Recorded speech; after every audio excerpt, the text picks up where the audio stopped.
And finally, I'd ask Dalia to come in front.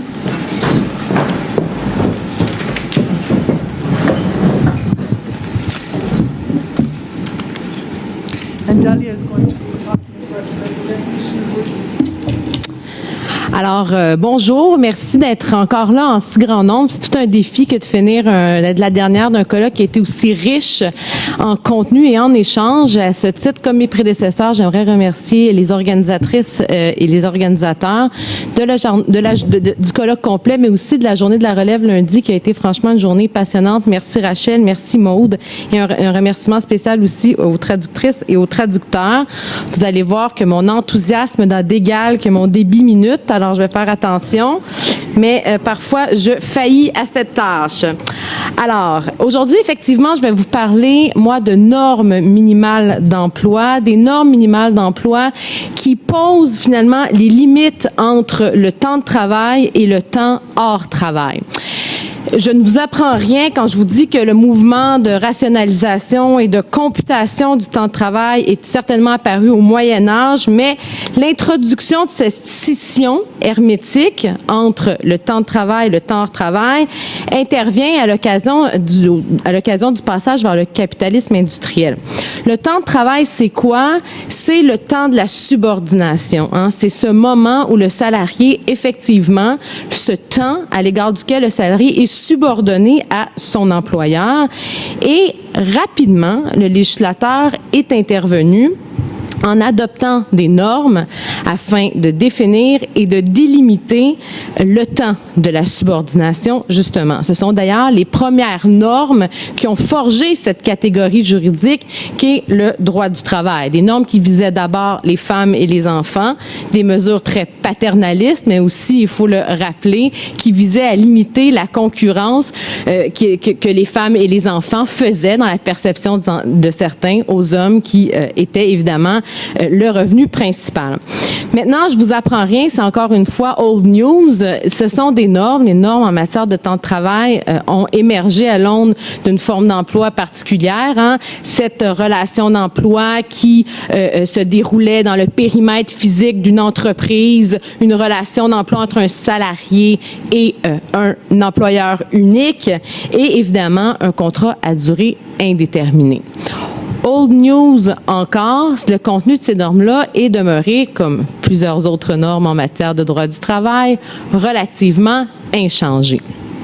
Or, les nouvelles formes d'emploi, le temps partiel, le travail temporaire, les zero-hour contracts, les transformations au mode d'organisation des entreprises, on en a beaucoup parlé, ces réseaux d'entreprises, le recours à des agences de placement de personnel et les innovations technologiques. Et pour en nommer quelques-unes, dans une recherche dont je vais vous présenter certains résultats, on a constaté que plusieurs salariés devaient être disponibles à leur employeur par texto. Des infirmières d'agences de placement de personnel, qui travaillent dans des agences de placement de personnel, des jeunes qui travaillent dans des magasins, des restaurants de restauration rapide, devaient être en disponibilité pour leurs salariés via texto.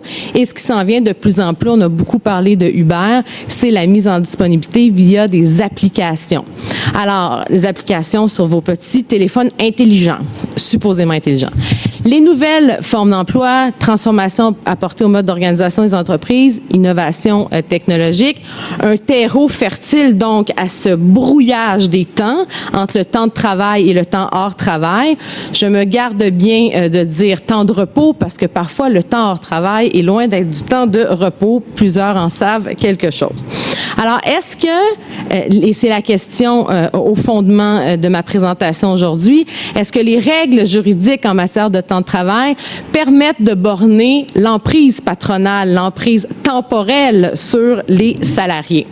Je vais vous présenter certains résultats de deux recherches. Une première recherche qui est ma recherche doctorale qui visait à comprendre dans quel cadre intervenait l'usage par une catégorie de travailleurs étrangers temporaires, les travailleurs agricoles saisonniers, comprendre dans quel cas intervenait l'usage par cette main-d'œuvre-là des protections prévues par le droit du travail. Moi, la population à l'égard de laquelle j'ai fait mon étude, ce sont les travailleurs agricoles saisonniers du Guatemala, embauchés via un programme dont on a beaucoup parlé depuis 2 jours, le programme des travailleurs étrangers temporaires.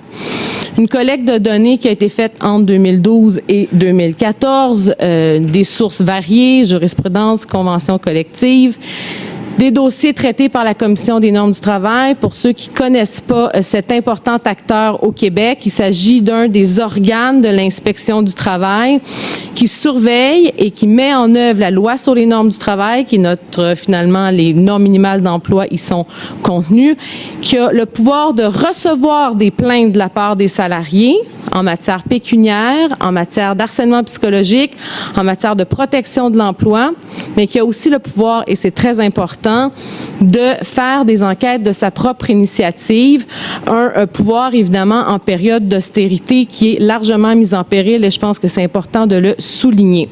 Alors, j'ai analysé 149 dossiers traités par la Commission des normes qui impliquaient des travailleurs étrangers temporaires, et j'ai fait des entretiens semi-dirigés avec différents acteurs clés, des travailleuses, des travailleurs, des employeurs, mais aussi des représentants de ministères et organismes au Guatemala et au Canada, et ainsi qu'avec des intermédiaires de recrutement qui sont un acteur incontournable dans la mise, un acteur privé incontournable dans la mise en œuvre de ce programme-là. J'aurais pas le temps d'en parler aujourd'hui. Si vous avez des questions, ça va me faire plaisir. Mais c'est effectivement un acteur qui a un pouvoir très important dans la mise en œuvre de ce programme-là. Alors, deuxième étude dont je vais vous présenter certains résultats, une étude que j'ai fait avec ma collègue Guylaine Vallée de l'Université de Montréal et qui visait, qui avait une moins grande étendue en matière de collecte, mais qui visait à effectivement et vraiment de façon plus spécifique vérifier dans quelle mesure les normes minimales d'emploi permettent de limiter la contraignabilité des salariés, les normes minimales en matière de temps de travail, jurisprudence encore une fois, dossier traité par la Commission des normes, des entretiens semi-dirigés avec des agents de la Commission. Ce qui nous intéressait ici, c'était de voir comment cet acteur institutionnel-là assurait la mise en œuvre de ces dispositions-là, comment ça se présentait, d'ouvrir, comme disait Anne Marchand ce matin, cette boîte noire-là en regardant les dossiers. Mais finalement, on s'est rendu compte que dans ces dossiers-là, il y avait beaucoup de matière pour nous permettre de documenter des nouveaux modèles de mise en disponibilité des salariés. La vitesse, ça va? Pas peu? Alors, parce que je suis une juriste et que je deviens très insécure quand je ne me replie pas sur des normes, je vous présente rapidement certaines normes prévues à la loi sur les normes du travail en matière de temps de travail. Alors, il faut savoir qu'au Québec, la durée de la semaine normale de travail standard est de 40 heures par semaine, mais rien dans la loi permet aux salariés de refuser de travailler systématiquement au-delà de ses heures habituelles. Il faut aussi savoir que cette norme-là, finalement, vise quoi? Elle vise à permettre aux salariés d'accéder à une rémunération à taux majoré. Finalement, c'est une norme pécuniaire, la norme de la semaine normale de travail, à un taux majoré à taux et demi, finalement, lorsque le salarié travaille au-delà de sa semaine normale de travail. C'est important aussi de dire que c'est une norme à géométrie variable. Par exemple, les travailleurs agricoles sont exclus de l'application de la semaine normale de travail aux fins de la computation du temps supplémentaire. Période de repos, le repos journalier, le repos journalier 30 minutes par période de 5 heures, mais attention, c'est pas du tout une norme à caractère prohibitif. Pourquoi? Parce que si le salarié travaille, l'employeur peut très bien imposer que le salarié travaille, mais il y aura alors à le rémunérer.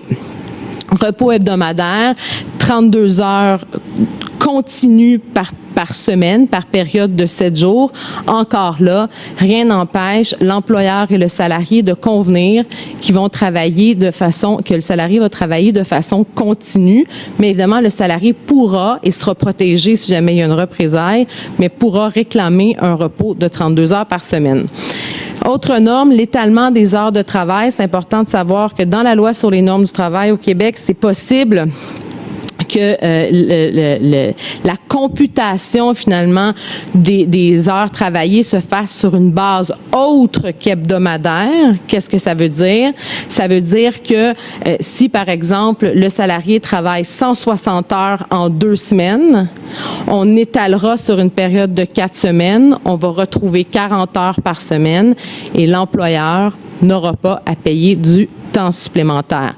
En milieu non syndiqué, l'étalement des heures doit être approuvé par la Commission des normes du travail. Je pourrais pas m'étendre là-dessus, mais si vous avez des questions, je pourrais y revenir. En milieu syndiqué, ce sera prévu à la convention collective.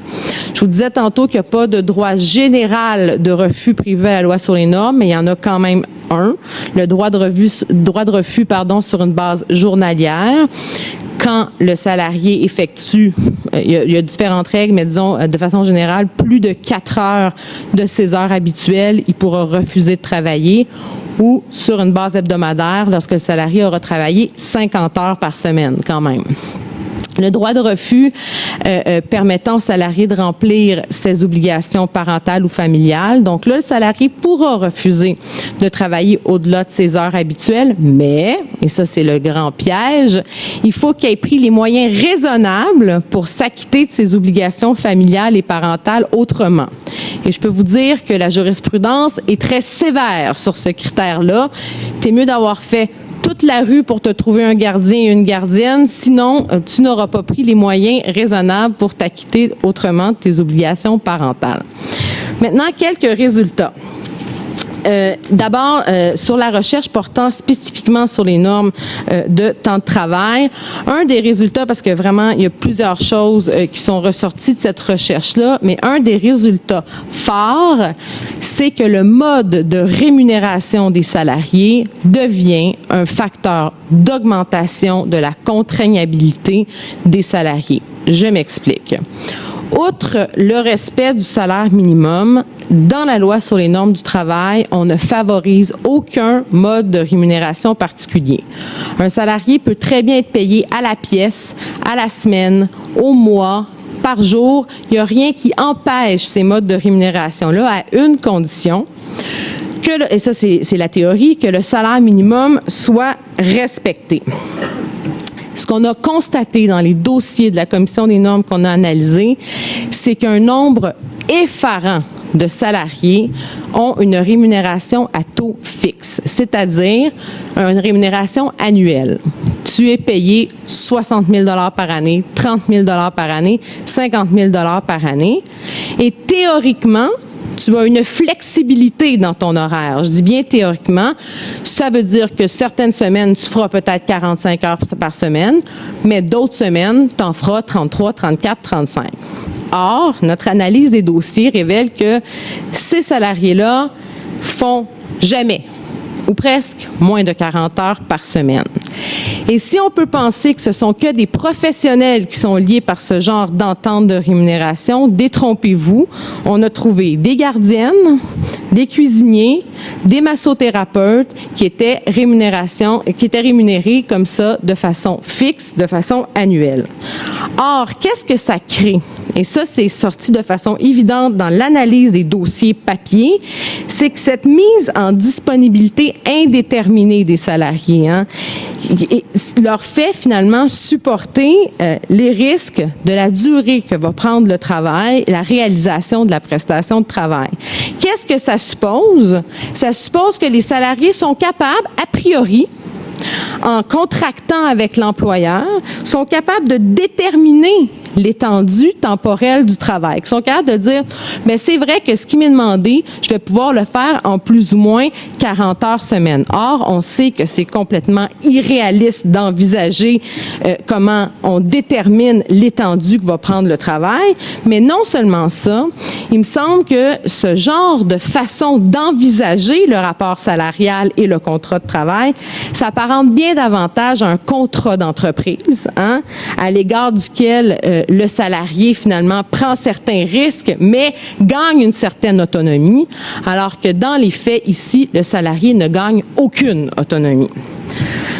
Nos résultats révèlent aussi, et ça c'est ce qui est assez particulier, que les parties au rapport salarial, les salariés et les employeurs, ainsi que les agents de la Commission des normes du travail, confèrent une importance capitale au contenu du contrat de travail. C'est-à-dire que l'expression « contrat loi des parties » prend un sens littéral. Qu'est-ce que les agents de la Commission des normes du travail nous ont dit dans les entrevues, et on l'a constaté aussi dans les dossiers, c'est « mais les parties se sont entendues en toute connaissance de cause sur une rémunération à taux fixe. Donc, est-ce qu'à posteriori, nous, on a la légitimité et le droit, sur le plan légal, de déterminer un taux horaire. Parce que ce qu'on constate dans les dossiers, c'est que certains de ces travailleuses et de ces travailleurs-là ne gagnent même pas le salaire minimum quand on reporte leur nombre d'heures par semaine à un taux horaire. Alors, si rien dans le contrat, et c'est ça qui est vraiment hasardeux, c'est que rien dans le contrat révèle quelque chose de contraire à ces lois d'ordre public, à cette loi d'ordre public, tout est conforme à la loi sur les normes. Dans les faits, c'est la mise en œuvre des clauses contractuelles, comment se vit la pratique du rapport salarial qui empêche les dispositions de la loi sur les normes de produire leurs effets. Et là, évidemment, les normes en matière de temps de travail, leurs effets sont tout à fait limités. Certaines de ces travailleuses-là, et c'est surtout des femmes, ne sont même pas capables d'avoir un repos pour le repas par jour, ne sont pas capables d'accéder à un repos hebdomadaire pour certaines et pour certains, mais en plus, des fois, carrément, pas d'accès au salaire minimum, qui est quand même une norme planchée, et ce, depuis longtemps. Je vais passer rapidement parce que le temps me manque et j'essaie d'aller moins vite. La légitimité parfois relative des normes minimales d'emploi. Et là, c'est vraiment les résultats croisés de mes deux recherches qui me permettent de dire ça. J'ai trouvé des résultats très similaires à l'égard de deux groupes de travailleurs et de travailleuses, les travailleurs étrangers temporaires et d'autres travailleurs et travailleuses on the move, en mouvement, ces travailleurs qui se déplacent pour une période plus ou moins longue de leur lieu de résidence pour aller faire une prestation de travail dans un mode fly-in, fly-out, drive-in, drive-out ou autre. Ce qui est ressorti de façon évidente, c'est que ici, les salariés n'accordent absolument aucune légitimité, n'adhèrent absolument pas aux normes leur conférant un droit de repos. Pourquoi? Parce que dans le cas des travailleurs étrangers temporaires, ils sont ici pour une période limitée, ils paient un loyer, ils ont des frais au Québec et ils en ont aussi évidemment dans le pays duquel ils viennent et veulent donc travailler le maximum d'heures possible. Même chose pour des travailleuses et des travailleurs qui disposent de la résidence permanente ou de la citoyenneté politique, il n'y a pas cet enjeu-là ici, mais qui se déplacent loin de leur lieu de résidence et qui veulent accomplir le plus d'heures possible pendant qu'ils sont éloignés pour pouvoir le plus rapidement possible revenir chez eux. Et c'est comme ça qu'ils vont, par exemple, concilier leurs obligations familiales avec leurs obligations professionnelles. Ce que ça fait comme résultat, c'est que les employeurs et les salariés vont s'associer pour mettre en œuvre des stratégies de contournement de la loi. Et là, je vous l'ai dit tantôt, la Commission des normes du travail a le pouvoir de mettre en œuvre sans plainte la loi sur les normes du travail, peut même activer des infractions pénales, va débarquer avec ses gros sabots dans le milieu de travail pour mettre en œuvre de façon coercitive ces dispositions-là et va se buter à un employeur réfractaire, mais aussi à des salariés réfractaires. Évidemment, c'est pas on n'a pas fait une analyse de nature quantitative, mais on a retrouvé ce phénomène-là dans plusieurs dossiers, dans les notes des inspecteurs, et ça a été confirmé par plusieurs entrevues avec les enquêteurs de la Commission des normes du travail. Et moi, dans mes entrevues avec les travailleuses, avec les travailleurs, c'est uniquement un groupe d'hommes étrangers temporaires, c'était évident dans leur discours. Autre phénomène, le congé maladie ou une absence pour cause de maladie ou d'accident est non rémunéré dans la loi sur les normes du travail. Qu'est-ce que les travailleurs étrangers vont faire? Ben, ils vont éviter de dénoncer leur maladie ou leur accident, évidemment par peur de perdre leur emploi, mais aussi parce qu'ils veulent pas être privés de rémunération, alors qu'ils doivent continuer à payer le loyer à l'employeur, qu'ils doivent continuer à acheter de la nourriture pendant qu'ils sont au Québec. Alors, qu'est-ce qu'ils vont faire? Ils vont se soigner par des méthodes alternatives. Plusieurs travailleurs m'ont dit apporter de la médication du Guatemala pour pouvoir s'auto-médicamenter, s'auto-soigner en cas de blessure. Évidemment, vous pouvez vous imaginer les dangers pour la santé physique et parfois même la santé mentale. Alors, pour conclure, parce que je sens que Stéphanie va me chicaner, si c'est vrai que les nouvelles formes d'emploi remettent de plus en plus en cause la frontière établie en droit du travail entre le temps de travail et le temps personnel, faut aussi regarder que certains des salariés dont je vous ai parlé sont des salariés qui, en apparence, ne sont pas dans une nouvelle forme d'emploi. Ils ont des contrats à durée indéterminée, travaillent dans le périmètre de l'entreprise, ont un employeur unique, mais c'est via le mode de rémunération qu'on va induire une importante pression sur leur capacité à mobiliser les normes en matière de temps de repos et qui vont de plus en plus de difficultés à créer une réelle démarcation entre le temps de travail et le temps hors travail. Or, si dans les faits, comme je l'ai dit tantôt, il semble y avoir une plus grande autonomie de ces salariés, une plus grande liberté, ben dans les faits, ce n'est qu'une plus grande mise en disponibilité, une plus grande suggestion qui va se constater. Je vais finir par deux commentaires finaux. Je pense que c'est important, et je fais écho à ce que Marie-Ève Major a dit ce matin, de regarder le cadre dans lequel intervient la prestation de travail afin de comprendre l'adhésion des salariés aux normes qui balisent le temps de travail. Et ces déterminants-là ne sont pas uniquement posés par des règles juridiques, elles sont aussi posées par différents phénomènes professionnels, mais aussi exoprofessionnels, qui n'ont rien à voir avec la relation d'emploi et qui va avoir une forte influence sur la façon que ces salariés vont appréhender des normes censées les protéger. Finalement, je pense que c'est important de se poser la question, et moi, j'ai été fascinée de réaliser à quel point les inspecteurs de la Commission des normes du travail sont vraiment sont pris finalement avec une espèce de dilemme moral fort, à savoir qu'est-ce qu'on fait quand on arrive dans un milieu de travail et qu'on veut mettre en œuvre de façon coercitive certaines normes minimales d'emploi, certaines infractions pénales, mais qu'on se bute au refus clair et net de certains salariés de jouir de cette protection-là. Alors, que fait-on de la protection qui devrait, dans certains cas, être fait malgré finalement ceux qu'on est supposé protéger, mais que fait-on finalement de la mise en œuvre qui est exempte de la volonté des destinataires de la fonction de protection du droit du travail? Alors, je vais terminer là-dessus. Ça va me faire plaisir de répondre à vos questions. Merci.